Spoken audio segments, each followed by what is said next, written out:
মাহে রমজান সামনে, এবারের রমজানে টার্গেট নাও 30 দিনের রোজার মাধ্যমে দিল থেকে আল্লাহর কাছে এইভাবে 30টা দিন হাতে গুনে তুমি আল্লাহর সাথে ওয়াদাবদ্ধ হও যে আল্লাহ 30 দিন আমি রোজা রাখবো। এবং যৌন চাহিদা, লজ্জাস্থানের চাহিদা, অশ্লীলতা, বেহায়াপনা, নর্তকী, নাচ গান, উলঙ্গ ছবি দেখা, নারীকে নিয়ে চিন্তা ভাবনা, মেয়েকে নিয়ে অশ্লীল চিন্তা ভাবনা,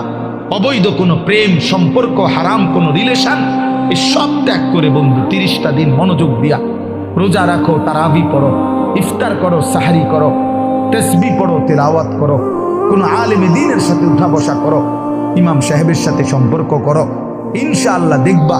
আল্লাহ চাহে তো 30 দিনের মাথায় আল্লাহ বলেন লাআল্লাকুম তাত্তাকুন, আমি আল্লাহ ওয়াদা দিলাম মোমেন তোকে মুত্তাকি বানিয়ে দেব।